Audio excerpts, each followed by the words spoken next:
So ಆವಾಗ ಒಂದು video ಮಾಡಿದ್ದೆ, ಚಿಕ್ಕ ವೀಡಿಯೋ, ಅದು ಕಟ್ಟಾಯಿತು ಅರ್ಧದಲ್ಲಿ. ಒಂದು ಸ್ವಲ್ಪ ಕೆಲಸ ಇತ್ತು ಮತ್ತು ಅದು ಮುಂದುವರಿಸ್ಲಿಕ್ಕೆ ಆಗಲಿಲ್ಲ. ಸೊ ನಾನು ಈಗ ಈ ವಿಡಿಯೋ ಮಾಡೋ ವಿಚಾರ ಏನಂದರೆ, ನಾನೀಗೊಂದು ಇದು ನೋಡ್ತಾಯಿದ್ದೆ, ವೀಡಿಯೋ ನೋಡ್ತಾಯಿದ್ದೆ, ಅಕ್ಷರ ಮೀಡಿಯಾ ಆಯಿತಾ. ಇವರು ನನ್ನ ಬಗ್ಗೆ ಕಂಟೆಂಟ್ ಮಾಡಿ ಮಾಡಿ ನನ್ನ ಕೈಯಿಂದ ಸರಿ ಬಯಸ್ಕೊಂಡ್ರು ಆಯಿತಾ. ಈಗ ಇವತ್ತು ಕಿರಿಕೀರ್ತಿ ಹಿಂದೆ ಬಿದ್ದಿದ್ದಾರೆ. ಈ ವ್ಯಕ್ತಿಯ ಉದ್ದೇಶ ಬರೀ ಸೌಜನ್ಯ. ನಿಮಗೆ ಆ ವಿಡಿಯೋ ಫಸ್ಟಿಗೆ ನಾನು ಅವರನ್ನು ತುಂಬ ಇದು ಮಾಡ್ತಾಯಿದ್ದೆ, ಫಾಲೋ ಮಾಡ್ತಿದ್ದೆ. ಅವರದ್ದು ಶಶಿಧರ್ ಭಟ್ರು ಮತ್ತು ಹ್ಯೂಮನ್ ರೈಟ್ಸು ಇವರೆಲ್ಲ ಸ್ವಲ್ಪ ಸ್ಟ್ಯಾಂಡರ್ಡ್ ಇದ್ದ ಯೂಟ್ಯೂಬರ್ಸ್, ಮತ್ತು ಅಜಯ್ ಅಂಚನ್ ಇವರದ್ದು ಮಾತ್ರ ನೋಡ್ತಿದ್ದೆ ನಾನು. ಸೊ ಇವಾಗ ಇದು ಅಕ್ಷರ ಮೀಡಿಯಾದಲ್ಲಿ ಒಂದು ಪ್ರೋಗ್ರಾಮ್ ವಿಡಿಯೋ ಮಾಡಿಬಿಟ್ಟಿದ್ದಾರೆ.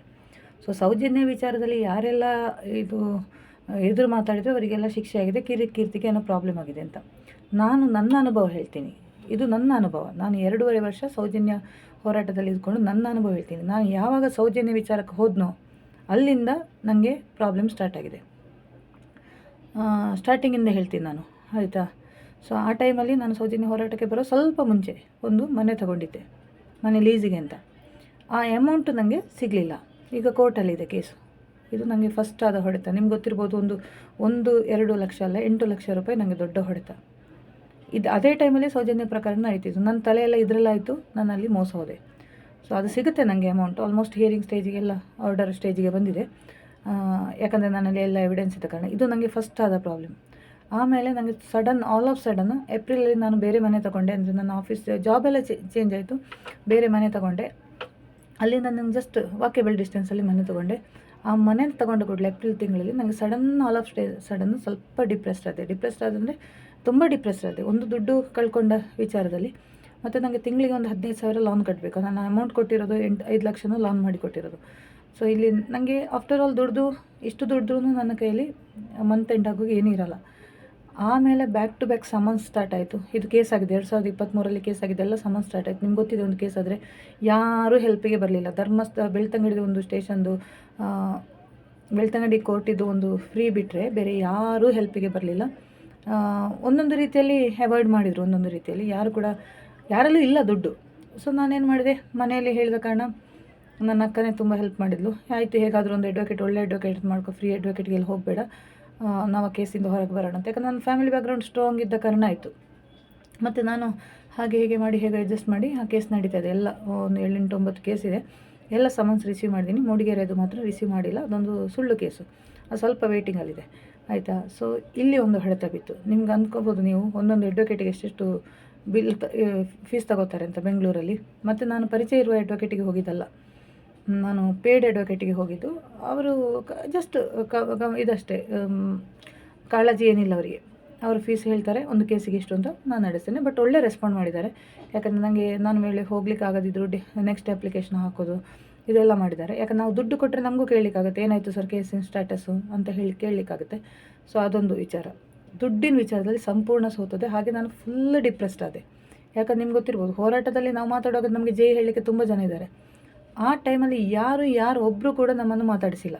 ನೀವು ಎಲ್ಲಿದ್ದೀರಾ, ಏನಾಗಿದೆ. ಆಗ ಕಾಲ್ ಮಾಡಿದೊಬ್ಬರು ಪ್ರಶಾಂತ್ ಮಾತ್ರ. ಯಾಕಂದ್ರೆ ಸ್ವಲ್ಪ ಸಮಸ್ಯೆ ಆಗಿದೆ ಮೇಡಮ್, ಜಾಗ್ರತೆ ಮಾಡ್ಕೊಳ್ಳಿ. ಅವ್ರು ಹೇಳೋದು ಮಾಟ ಮಾಡಿದ್ದಾರೆ ಧರ್ಮಸ್ಥಳದವರು ಅಂತ.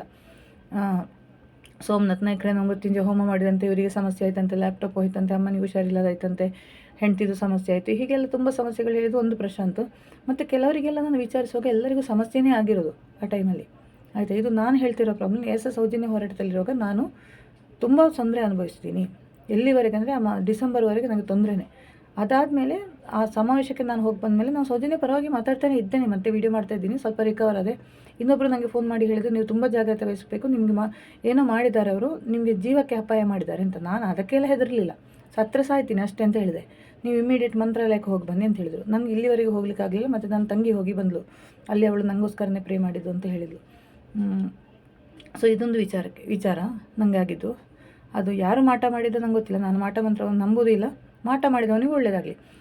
ನೆಕ್ಸ್ಟು ನಾನು ಜನವರಿ ಆಗೋ ನನಗೆ ಸ್ವಲ್ಪ ಚೇಂಜ್ ಆಯಿತು. ನನ್ನ ಇದರಲ್ಲೂ ಜಾತಕದಲ್ಲಿ ಸ್ವಲ್ಪ ಚೇಂಜ್ ಆಯಿತು. ವೃಷಭ ರಾಶಿಗೆ ಗುರುದೇಶ ಇದೆ. ಸೊ ನಾನು ಆಗೊಂದು ಮನೆ ಆಯಿತು. ನನಗೆ ಮನೆಯನ್ನು ತಗೊಂಡೆ, ಅಂದರೆ ಪರ್ಚೇಸ್ ಮಾಡಿದಲ್ಲ. ಸೊ ಅದೊಂದು ನನಗೆ ಇಷ್ಟಪಟ್ಟ ಮನೆ, ತುಂಬ ಇಷ್ಟಪಟ್ಟ ಟೆರೆಸ್ ಟಾಪಲ್ಲಿ ಸಿಂಗಲ್ ಮನೆ ಸಿಕ್ತು. ನಮ್ಮದೇ ಹಳೆ ಬಿಲ್ಡಿಂಗ್ ಇದೆ. ನಾನು ಫಸ್ಟ್ 2nd ಫ್ಲೋರಿಂದ 3rd ಫ್ಲೋರಿಗೆ ಹೋದೆ. ಸೊ ಇದೊಂದು ನನ್ನ ಲೈಫಲ್ಲಿ ಆದ ಒಳ್ಳೆ ವಿಚಾರ.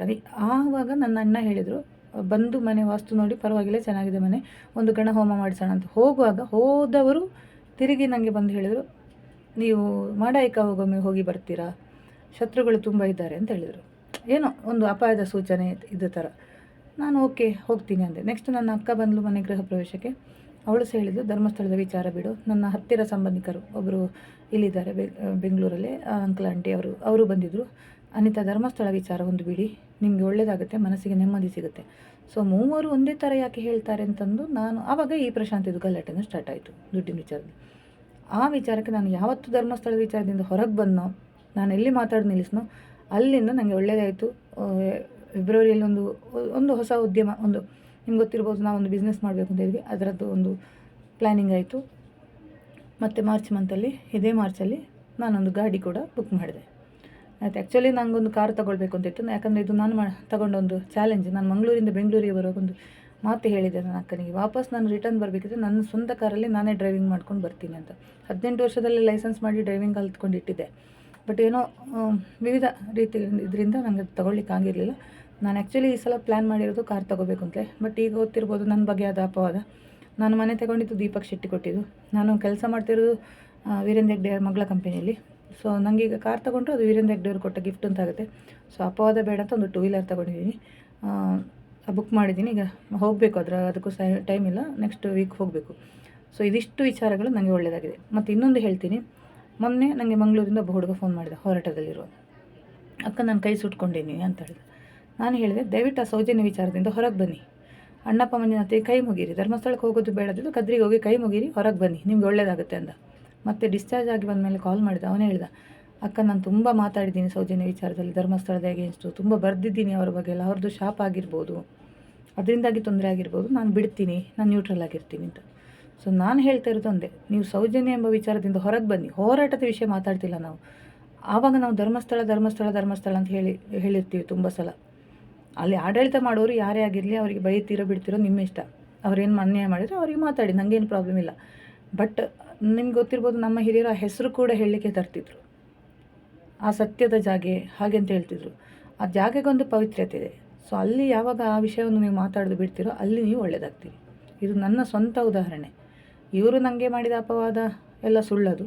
ಡೀಲು ಆಗಿಲ್ಲ, 5 ಪೈಸೆನೂ ಆಗಿಲ್ಲ. ಅವರು ಡೀಲ್ ಮಾಡುವವರಲ್ಲ, ನಾವು ತಗೊಳ್ಳುವವರಲ್ಲ, ಆಯಿತಾ. ಡೀಲ್ ಮಾಡ್ತಿರ್ಬೋದು, ದೊಡ್ಡ ಮಟ್ಟದ ಡೀಲು. ಬಟ್ ನನಗೆ ಯಾರು ಮನೆ ತೆಗೆಸಿಕೊಟ್ಟಿದ್ದಲ್ಲ, ಗಾಡಿ ತೆಗೆಸಿಕೊಟ್ಟಿದ್ದಲ್ಲ, ಕಂಪನಿಯಲ್ಲಿ ಕೆಲಸ ಕೊಡಿಸಿದ್ದಲ್ಲ. ನಾನು ಸ್ವಂತ ನನ್ನ ಬುದ್ಧಿವಂತಿಕೆಯಿಂದ ನಾನು ಮಾಡಿದ್ದು. ನಾನು ದುಡಿತಾ ಇದ್ದೀನಿ, ನಾನು ಎಜುಕೇಟೆಡ್ ಇದ್ದೀನಿ. ಸೊ ನಾನು ಲೋನ್ ಕಟ್ತಾ ಇದ್ದೀನಿ. ಸೊ ಈ ವಿಚಾರ ನಾನು ಹೇಳಬೇಕು ಅಂತ ನನ್ನ ಅಕ್ಷರ ಮೀಡಿಯಾದವರು ಹೇಳ್ತಾರಲ್ಲ, ಸೌಜನ್ಯ ಶಾಪ ಅಂತ. ಯಾವ ಶಾಪನೂ ಇಲ್ಲ. ಯಾವತ್ತೂ ನೀವು ನಾನು ಸೌಜನ್ಯನ ಮನೆಗೆ ಹೋಗಿದ್ದೆ, ಸೌಜನ್ಯ ಮೂರ್ತಿ ಎದುರು ನಿಂತೆ, ನನ್ನನ್ನು ಬಿಟ್ಟು ಬಿಡಮ್ಮ, ನಾನಿನ್ನು ನಿನ್ನ ವಿಷಯಕ್ಕಿಲ್ಲ, ನಿನಗೆ ನ್ಯಾಯ ನೀನೇ ತೆಗಿಸ್ಕೋ ಅಂತೇಳಿ ಅಲ್ಲಿಂದ ಹೇಳಿ ಹೊರಗೆ ಬಂದೆ. ಮತ್ತು ಸ್ವಲ್ಪ ಸೌಜನ್ಯ ವಿಚಾರ ಪರವಾಗಿಯೇ ಮಾತಾಡಿದೆ. ಯಾವತ್ತೂ ನನ್ನ ಕ್ಷೇತ್ರಕ್ಕೆ ಹೋಗಿ ಬಂದು, ಪವಿತ್ರವಾದ ಕ್ಷೇತ್ರಕ್ಕೆ, ಅಲ್ಲಿಂದ ನಾನು ಸಂಪೂರ್ಣ ಹೊರಗೆ ಬಂದೆ. ಮೊನ್ನೆ ಮನಾಫ್ ಅವರಿಗೆ ಮಾತಾಡಿದೆ, ಯೂಟ್ಯೂಬರ್ ಮನಾಫ್ ಅವರಿಗೆ ಫೋನ್ ಮಾಡಿ ಹೇಳಿದೆ, ಮೇಡಮ್ ನಿಮಗೊಂದು ಸಜೆಷನ್ ಕೊಡ್ತೀನಿ, ಅದು ತುಂಬ ಫೇಕ್. ಅದು ಅವರಿಗೆ ವೈಯಕ್ತಿಕ ದ್ವೇಷ ಇರೋದು ವೀರೇಂದ್ರ ಹೆಗ್ಡೆ ಅವರ ಬಗ್ಗೆ. ವೀರೇಂದ್ರ ಹೆಗ್ಡೆ ಅವರಿಗೆ ಪವರ್ ಇದೆ, ಅವರು ಒಳ್ಳೆ ವ್ಯಕ್ತಿಯೇ, ದಾನ ಧರ್ಮ ಮಾಡಿದವರು. ಸೊ ನಾನು ಕೇರಳದಿಂದ ನಾವು ಯಾರೂ ಸಪೋರ್ಟ್ ಮಾಡಲ್ಲ, ಮೀಡಿಯಾದವರು ಎಲ್ಲ ಹಿಂದೆ ಸರಿದಿದ್ದೀವಿ. ನಾನು ನಿಮಗೆ ಹೇಳ್ತಾ ಇದ್ದೀನಿ, ನೀವು ಅದರಿಂದ ದಯವಿಟ್ಟು ಹಿಂದೆ ಸರಿದಿ, ನಿಮ್ಮ ಒಳ್ಳೆಯದಕ್ಕೆ ಹೇಳ್ತಾ ಇರೋದು ಅಂತ ಮನಾಫ್ ಕೂಡ ಅಂದ, ಆಯಿತಾ. ಸೊ ಕೇರಳದವರು ಇನ್ನು ಸೌಜನ್ಯ ವಿಚಾರದಲ್ಲಿ ಯಾವ ರೀತಿಯಲ್ಲೂ ಸಪೋರ್ಟ್ ಮಾಡಲ್ಲ, ಆಯಿತಾ. ಸೊ ನಾನು ನಿಮಗೆ ಹೇಳ್ತಾ ಇದ್ದೀನಿ, ದಯವಿಟ್ಟು ನೀವು ಆ ಧರ್ಮಸ್ಥಳದ ವಿಚಾರದಿಂದ ಹೊರಗೆ ಬನ್ನಿ, ನ್ಯೂಟ್ರಲ್ ಆಗಿರಿ. ನಾವು ಡಿ ಗ್ಯಾಂಗ್ ಸೇರಬೇಕು ಅಂತಲ್ಲ, ನಾನು ತುಂಬ ಜನ ಇದ್ದೀವಿ ನಾವು ಹೊರಗೆ ಬಂದವರು. ನನ್ನ ವಿಷಯದಲ್ಲಿ ನಂದು ಗಲಾಟೆ ಆದಮೇಲೆ ಕಾಸರಗೋಡಿದೊಂದು ಟೀಮ್ ನನಗೆ ಕಾಂಟ್ಯಾಕ್ಟ್ ಮಾಡಿದೆ, ಆಯಿತಾ. ಅವರು ಹೇಳಿದರು, ನಾವು ಒಂದು ಹೆಣ್ಣಾಗಿ ನೀವು ಇಷ್ಟು ಧ್ವನಿ ಎತ್ತುತ್ತೀರಿ ಅಂತ ನಿಮಗೆ ಸಪೋರ್ಟ್ ಮಾಡೋಕ್ಕೆ ನಾವು ಬಂದ್ವಿ, ನಿಮಗೆ ಇಷ್ಟು ಅನ್ಯಾಯ ಆಗುವಾಗ ಯಾರು ಹೀಗೆ ಸಪೋರ್ಟ್ ಮಾಡ್ತಿಲ್ಲ ಅಂತ ಗೊತ್ತಾಗಿ ನಾವು ಸಹ ಹಿಂದೆ ಸರಿತಾ ಇದ್ದೀವಿ ಅಂತ. ಯಾರೂ ಸರಿ ಇನ್ನು ಸೌಜನ್ಯ ವಿಚಾರಕ್ಕೆ ಬರಲ್ಲ. ಅಂದರೆ ಸೌಜನ್ಯ ವಿಚಾರ ನ್ಯಾಯ ಸಿಗುತ್ತೆ, ಅದು ಎಲ್ಲರಿಗೂ ಇದೆ. ನಮ್ಮ ಮನಸ್ಸಿಗೆ ನಾವು ದಿನಾ ಬೇಡ್ಕೋತೀವಿ, ಆ ಮಗುವಿಗೊಂದು ನ್ಯಾಯ ಸಿಕ್ಕಿದರೆ ಸಾಕು. ಇವರ ಈ ರಂಪಾಟದಲ್ಲಿ ಏನಾದರೂ ಒಂದಾಗಲಿ, ಯಾರ ಪರವಾದರೂ ತೀರ್ಪಾಗಲಿ, ನಮಗೇನು ಬೇಜಾರಿಲ್ಲ. ಅತ್ಯಾಚಾರಿಗೆ ಒಂದು ಶಿಕ್ಷೆ ಆಗಲಿ ಅಷ್ಟೇ ನಾವು ಹೇಳೋದು. ಯಾಕಂದರೆ ಇದಕ್ಕೊಂದು ಪ್ರಕರಣಕ್ಕೆ ಈ ವರ್ಷದಲ್ಲೇ ಅದೊಮ್ಮೆ ಅಂತ್ಯ ಆಗಲಿ. ಇದು ಮುಗಿಯದ ಒಂದು ಅಧ್ಯಾಯ ಥರ ಇದೆ, ಎಲ್ಲರ ನೆಮ್ಮದಿನೂ ಹಾಳಾಗಿದೆ. ಸೊ ನಾನು ಹೇಳ್ತಾ ಇರೋದು, ದಯವಿಟ್ಟು ಧರ್ಮಸ್ಥಳ ದೇವರ ವಿಚಾರದಲ್ಲಿ ನಮಗೆ ನಾವು ಸಪೋರ್ಟ್ ಮಾಡಬೇಕಾದ್ದು ನಮ್ಮ ದೇವರಿಗೆ. ನಮ್ಮ ಕ್ಷೇತ್ರದ ರಕ್ಷಣೆ ನಮ್ಮ ಕೈಯಲ್ಲಿದೆ. ನಾವೇ ನಮ್ಮ ಕ್ಷೇತ್ರವನ್ನು ಹೀಯಾಳಿಸಿದರೆ, ನನ್ನ ತಪ್ಪು ಭಾವನೆ ನನಗೆ ತುಂಬ ಇದೆ. ನಾನು ಮಾಡಾಯಿಕ ಕ್ಷೇತ್ರಕ್ಕೆ ಹೋಗಿ ನಾನು ಕ್ಷಮೆ ಕೇಳಿದ್ದೀನಿ ದೇವರಲ್ಲಿ.